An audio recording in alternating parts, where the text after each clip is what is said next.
Reclutch your machine by tightening the chrome knob in the center of the hand wheel, and then you're back in business.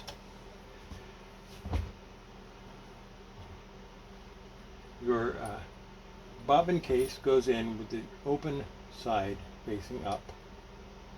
And again, you hold the little lever on the side where you move it, and your bobbin won't drop out. Make sure it goes in all the way. And if your needle is down, that's going to inhibit you from being able to put your bobbin in. So make sure it's seated properly. To thread the machine, you put your spool on the spool pin, either one. Go under the big thread guide, go over the little tensioner, go around in a clockwise direction between the discs of the tension assembly, and catch your check spring at the top here, this little thin check spring. And from there, go under this thread guide, up through the next thread guide,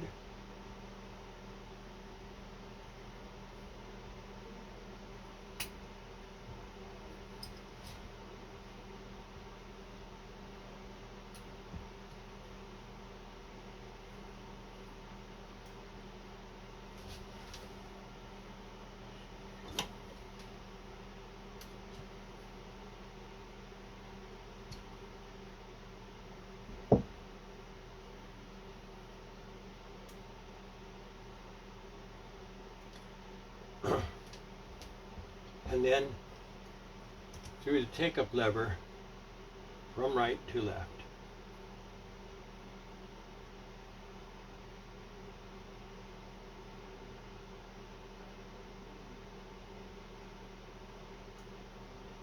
Your take-up lever, go down and catch the thread guide on your faceplate, the thread guide on your needle clamp,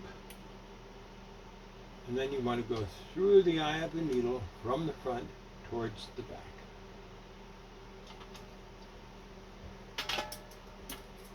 And I always cut a fresh end before I try to poke the needle through that little hole, because trying to poke the frayed ends through is a pain in the rear.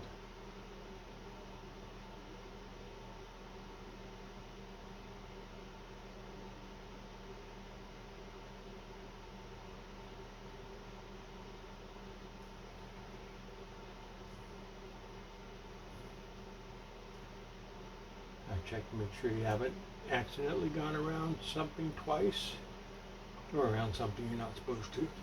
Then hold your needle thread loosely and turn the hand wheel towards you one full revolution.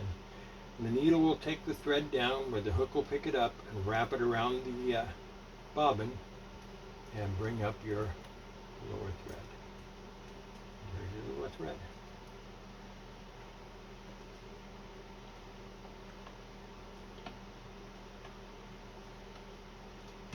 Between the toes of the presser foot and towards the back of the machine. And you're ready to sew. Do I have any fabric up here? I think I would. No. This one's been sewn and re-sewn and re-re-sewn, but it will do for our purposes. So lower the presser foot onto the fabric and holding the threads for the first stitch or two. To start going. This is your stitch length.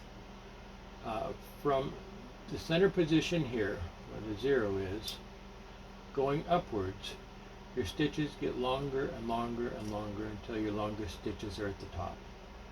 From the 0 going downwards, your stitches get longer and longer, but in reverse. So we're going to set it about 2. This is your zigzag, your stitch width, and oops, always pull your needle up out of the fabric before you do that. The 0 is to the right, and as the numbers increase, so does the width of your zigzag. I'm going to go back to 0 for now. This little lever here, you press it towards the machine You can move it, and this sets your needle home position. You can do the home position to the right of the home position and far to the right of the home position, and gives you the ability to do some cool decorative things. But we're going to press it towards the machine, go all the way back up, so we're on the home position. And yeah, let's sew.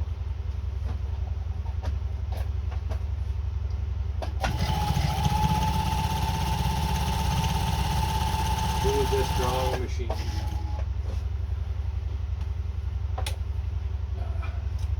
Zigzag. Go however many clicks to the left you want to go. I'm going to go to the widest zigzag. And now we're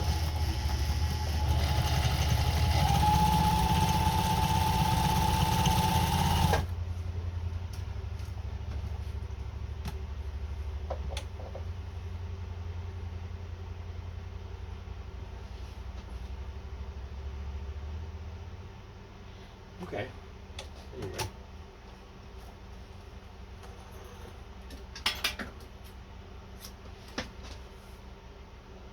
Yeah, that's a nice tidy looking stitch, front and back, well balanced. This is your tension assembly, your upper tension, and it's set for what's that, about there. For regular sewing, I think it's about 3, but it's pretty much fully adjustable. So I guess infinitely adjustable would be the right word. But for a little heavier fabric, you add a little more tension, turn it up to 4, 5, 6, whatever you need. I'm going to leave it on about 3.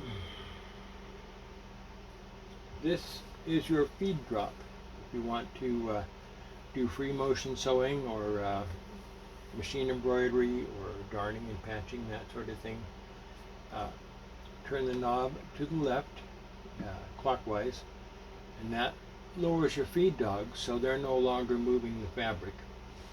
And then back off your sewing foot pressure, so there's as little pressure on the foot as possible, and then you can move the fabric.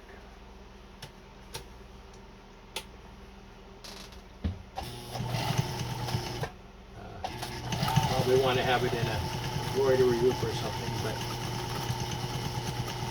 you have control now. And then to go back to the machine moving the fabric, just turn the knob back counterclockwise. It has 2 kind of, yeah, never mind. And then when you're ready to sew again,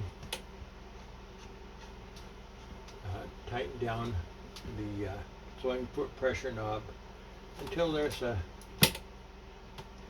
much pressure as you need to move the fabric along with authority, and no more than that really, because if you put a lot of pressure on your sewing foot, it can mark some delicate fabrics. That's just about it. Every 18 to 20 hours of sewing, you're going to want to oil your machine, and your user manual that I sent you online. Did I send that? I think I sent that. If I didn't, I'll get to it. Your user manual will have an oiling guide. And you can see there's some little spring-loaded ball bearing ports here that each get a drop of oil.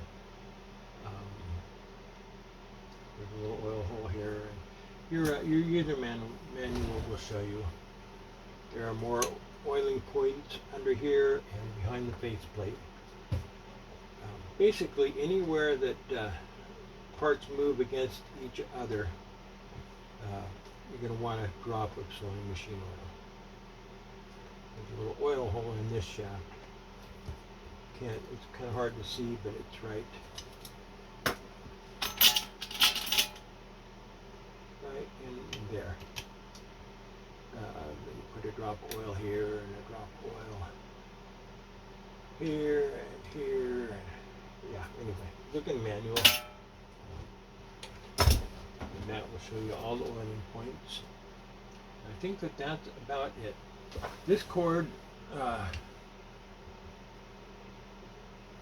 sometimes it's a little bit loose and you have to just push it back in. Usually once you start sewing, it pretty much stays sewing, or stays in place.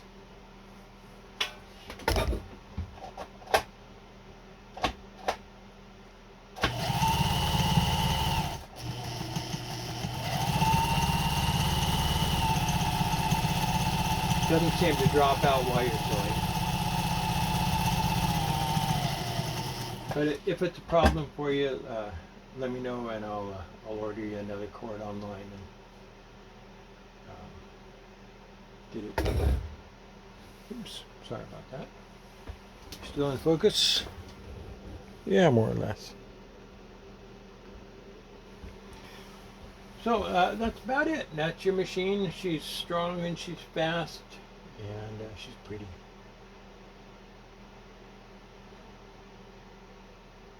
Yeah, can't think of anything else to tell you. Nice machine. You did good. We'll get her packed up and shipped out to you, and I'll get this video edited for you, and then I'll post it on YouTube so you can watch it there, or other people can find it who need a little tutorial on how to run this machine.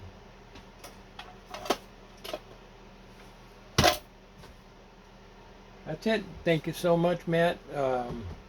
And if someone's watching this that's come to this video from somewhere else online, we are Stagecoach Road Vintage Sewing Machine. And we're on Stagecoach Road out here in the Coast Range of Oregon. So we are stagecoachroadsewing.com.